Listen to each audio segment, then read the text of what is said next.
Since I've been on, I mean, especially with you, and you've definitely kind of adjusted my hormones, but I'm 60. It's incredible. You look amazing. Okay, so I contribute. Thank you. I do contribute that to hormones. I do too. Anti-aging. I mean, there's so many people that go, what are you doing? Yes. And yes, I can say, okay, diet, exercise, but I've been on hormone therapy since I was, like I said, 42. Exactly. So you have had a slow decline. You've made sure that you didn't just overnight dump everything. Exactly. Yeah. And I still feel like I'm 30 inside. And so therefore, when I look in the mirror, I mean, I'm like, okay, I see some, wrinkles and shit and I don't like. And of course, I'm like Stephanie. I'm like, okay, what do we have as far as peptides for the skin? Because you start losing that elasticity. But my point is that I'm 60. I feel awesome. Yeah. I feel like I'm 30. I have a great sex drive. I mean, everything, I feel like a zest for life. My head is clear. Yes. I don't have a problem losing weight if I want to, or, yes. Trying to keep that muscle on when I'm training. All of that has contributed to hormones.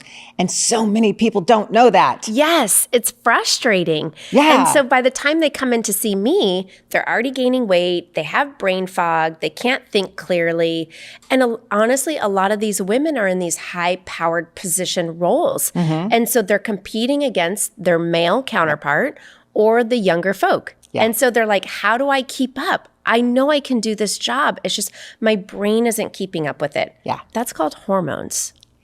That's I don't get why people don't know that. And I think a small part of it is like when I went to go see my OBGYN, because I mean, I do get my ultrasound and not to get too technical, but I do know about this. And that is I get, the uterus, the wall, and make sure that it's not thickening. Exactly. So that's part of it with hormones. And so I get once a year. That's fine. That's cool. But I asked him one time, I said,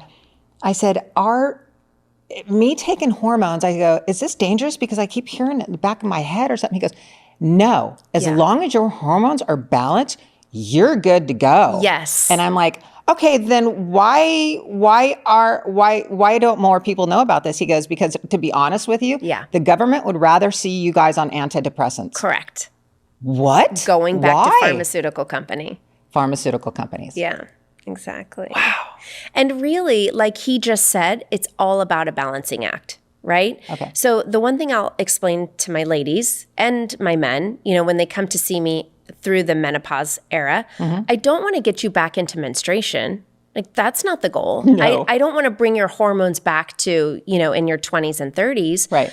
But I don't want you empty either. So I kind of want this middle ground. And that's what I'm looking for. I'm getting you to this middle ground to what is the least amount you can get away with to where you actually function and you feel alive. That's what we're looking for. So you shouldn't have an endometrial stripe, thicker than what he's looking for. You shouldn't be having menstruation because that's not what we're doing. Right. We're just trying to protect your bones. We're protecting your muscle. We're protecting your brain, your cardiovascular, so that you can live an extra 40 years and be active, right? And happy. And have a life. And have sex. Exactly. I mean, so many women, it's like, they get in, either they're married for 10, 15, 20 years and 50s, and they're like, yeah, that's gone. It's like, why? Or is it gone because of you? Or is it gone because of your husband? And that's another whole subject there. We'll talk about that for a second. But it's like, why? But I can't tell you how many women will come to me and they'll say, oh, I saw my OBGYN or I saw my family practice. And I told them, yeah, my libido's down. I have a dry vagina. I'm fatigued. I'm tired. And the doctor goes, well, it's just age. Oh, I know. That is such BS. What? It is. It's like, is that their answer? Yes. It's like, that's what I'm saying by going through menopause and there's nothing they can do about it. And it's just like, oh my God. Yes. You guys. And so that was one of the biggest reasons. I mean, it's like, I get this all the time. Yes. What are you doing? you look amazing. Yes. You have more energy than I've ever seen. And I'm like, okay, blah, blah, blah, blah. And pretty soon I can just go, watch this podcast. Exactly. So I want to empower these women. Yes. I want them to come alive again. And I want them to be active in their later years. And they can't be afraid of testosterone. And now explain that a little bit. Oh my goodness. So many women are like, well, I don't want to take testosterone. Yes. That's a male hormone. It's like, okay, well, let's talk about what testosterone, because we all have estrogen and testosterone in our bodies, male, female. So it's like, they don't understand what the testosterone actually does for us. Yes. Go. So this is what I always say. Think about it like this. If we were to just to give an average number, okay, most men feel good if their testosterone's at 1,000. Mm-hmm. Most women feel good if their testosterone's around 100. Mm-hmm. So we're not getting into the male number. We're not looking to reach that testosterone level because we don't need that testosterone level. Right. But for us, we're a little bit more intricate. We're a little more detailed. Of course we are. We have 3 hormones that we have to balance. Mm-hmm. You have estrogen on one side, progesterone on the other, and testosterone in the middle. They all work together synergistically. Okay. And testosterone specifically helps with mental clarity, mental focus, brain fog. So all these women that I'm seeing, they'll say that. I can't find words. My brain isn't thinking. Mm-hmm. I feel cloudy. And of course, that's when their doctors want to put them on an antidepressant. It's clearly just testosterone. Yeah. You need testosterone. Testosterone also helps with vaginal lubrication. Mm-hmm. And so, as we're going through the change, women will say, oh, I'm dry down there. I have to use a lubricant when I'm having sex. Or it hurts. Yeah. It feels like hot ants. I said that word to a woman one time and she goes, wait, is that coming? And I was like, yeah, that's coming. Hot ants in your vagina. You're welcome. Oh my God, it's so funny. But it's like scratchy, itchy. That's when you get God. frequent UTIs. So to prevent that, you do want to have a balance of estrogen and testosterone. Those 2 receptors are in your vagina. And so I think about the vagina like a rose. Mm-hmm. When a rose is being fed, watered, has sunlight, it's fluffy, it smells good, it's pretty. When the rose isn't fed, there's no sunlight and there's no water. It crumples, it's cracky and dry, and it stinks. Mm-hmm. That's our vagina. Interesting.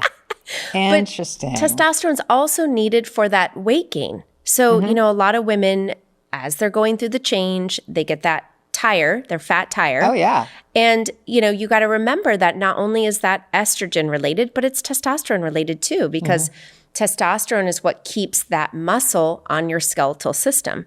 And the more muscle you have, the more fat you're burning. So it's important that you keep that. Yeah. There is a condition, it's called sarcopenia.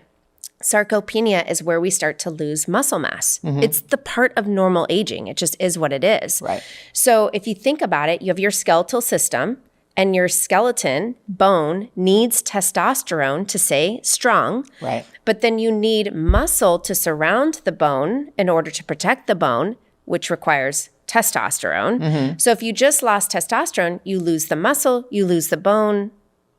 It's a downhill. It's a downhill. slide. Exactly. Okay. So we need testosterone just like men do. We just don't need as much as they do. There are probably some women out there right now going, oh my God, that's what's wrong with me. Yes. And I had no idea. And they're going to go like this. Well, why hasn't my doctor told me about that? That's the biggest thing. Well, why hasn't my doctor told me about that? Well, have you told your doctor you feel this way? Well, yeah, but he, like you said, it's part of aging. Yes.